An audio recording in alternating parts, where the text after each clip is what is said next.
ओम नमो भगवते वासुदेवाय नमः। श्रीमद् भगवद गीता का प्रथम अध्याय।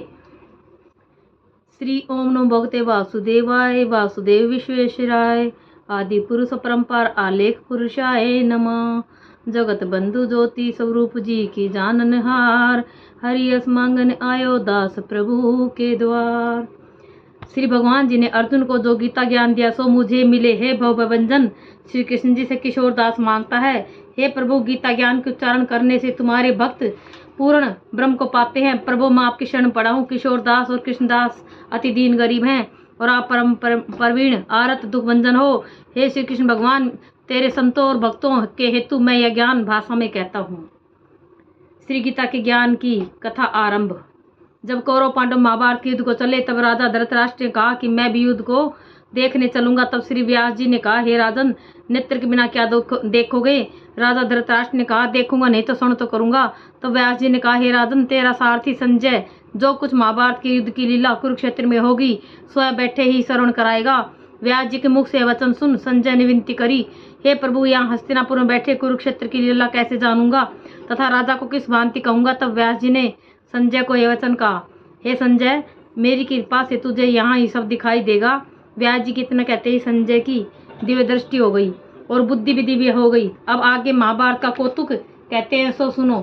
7 अक्षौहिणी सेना पांडवों की और 11 अक्षौहिणी सेना कौरवों की, ये दोनों सेनाएं कुरुक्षेत्र में जब एकत्र हुई तब धृतराष्ट्र ने पूछा, हे संजय, धर्म के क्षेत्र कुरुक्षेत्र में युद्ध की इच्छा से एकत्र हुए मेरे और पांडु के पुत्रों ने क्या किया? संजय ने कहा, पांडवों की सेना को युद्ध देखकर दुर्योधन आचार्य द्रोण के समीप जाकर कहने लगे, हे आचार्य, देखिए आपके शिष्य बुद्धिमान द्रुपद पुत्र ने पांडवों की बड़ी सेना की कैसी व्यूह रचना की है।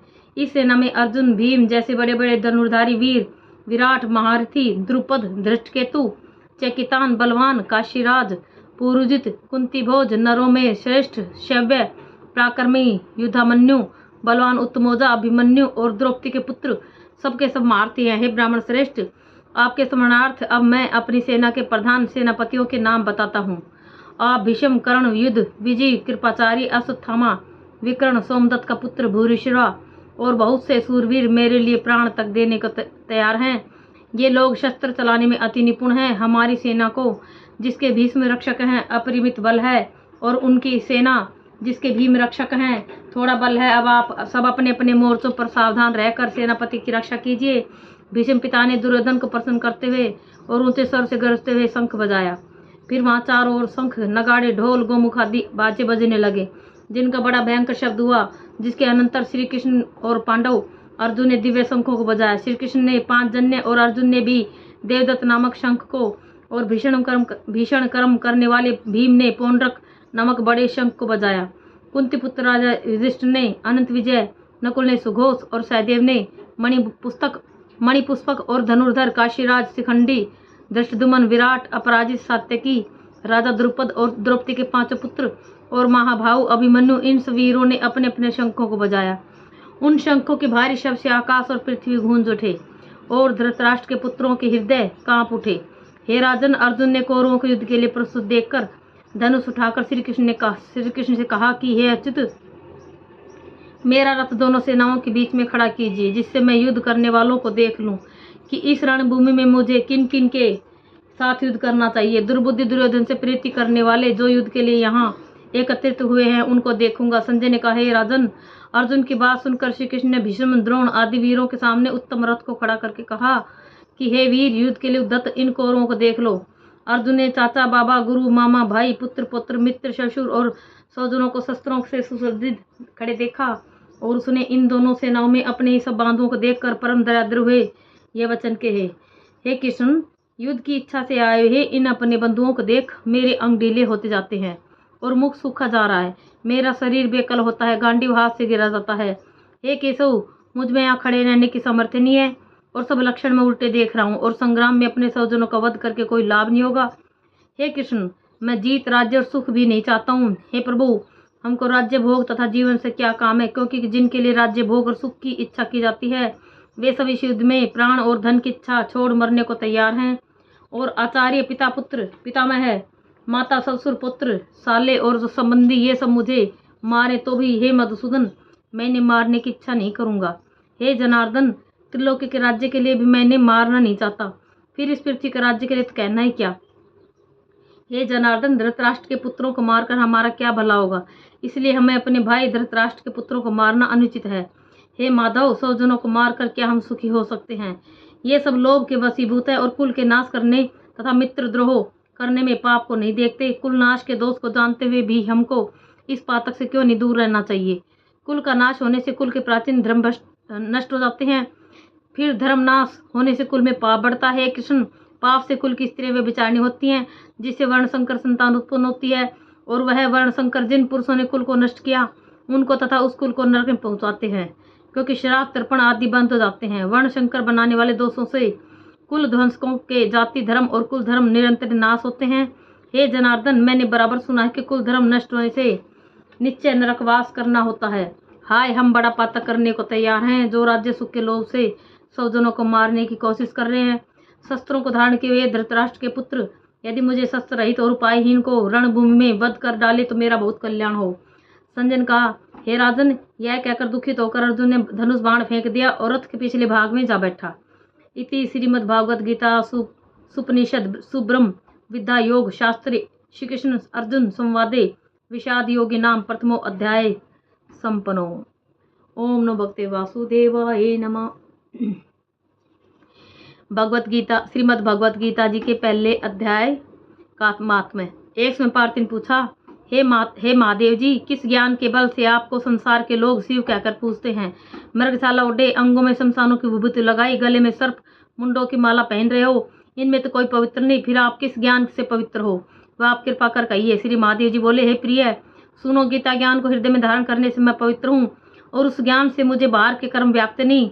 तब पार्थिव ने कहा, हे भगवान, जिस गीता ज्ञान की आप ऐसी स्तुति करते हैं उसके श्रवण करने से कोई कृतार्थ भी हुआ है। तब महादेव जी ने कहा, इस ज्ञान को सुनकर बहुत जीव कृतार्थ हुए और आगे भी होंगे। मैं तुझको एक पुरातन कथा कहता हूँ, तू सुन कर।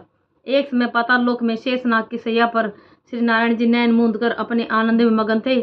उस समय भगवान के चरण दबाती हुई श्री लक्ष्मी जी ने पूछा, हे प्रभु, निद्रा और आलस्य उन पुरुषों को व्याप्त है जो जीव तामसी हैं, फिर आप तो तीनों गुणों से अतीत हो, आप जो नेत्र मूंद रहे हो यह मुझको बड़ा आश्चर्य है।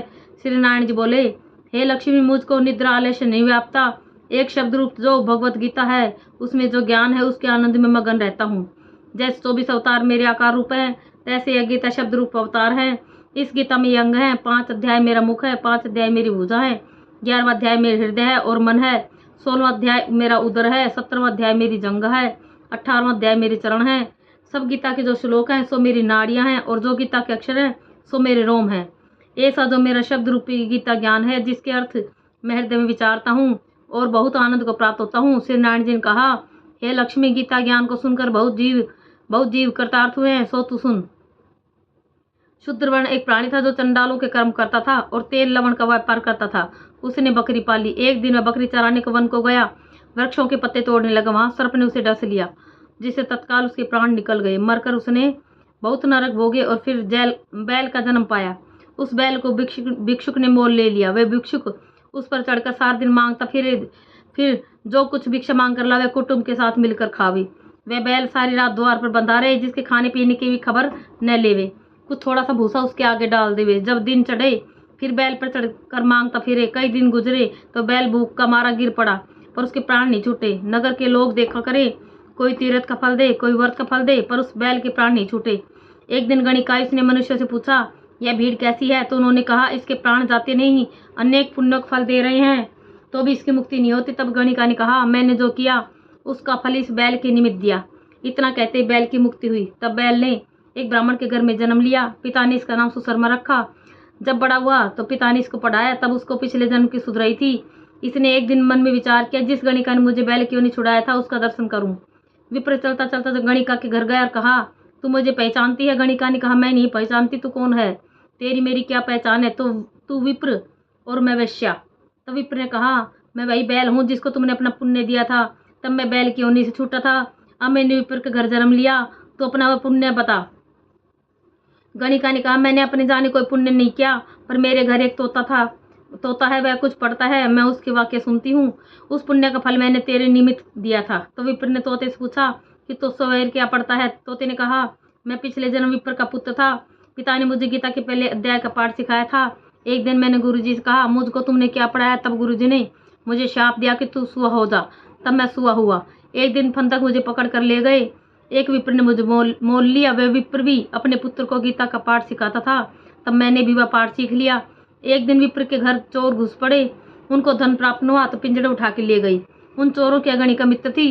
मुझे इसके पास ले आए। सो मैं नित्य गीता जी के पहले अध्याय का पाठ करता हूँ। वहीं अगणिका सुनती है, पर इस गणिका की समझ में नहीं आता। जो मैं पढ़ता हूँ वही पुण्य तेरे निमित्त दिया था। सो हे लक्ष्मी, गणिका ने भले काम ग्रहण किए। नित्य प्रति स्नान करे, गीता के पहले अध्याय का पाठ करे, इससे उसकी मुक्ति हुई। श्री नारायण जी ने कहा, लक्ष्मी, जो कोई अजान कर भी गीता का पाठ करे या श्रवण करे उसको ही मुक्ति मिलेगी। ओम नमो भगवते वासुदेवाय नमः।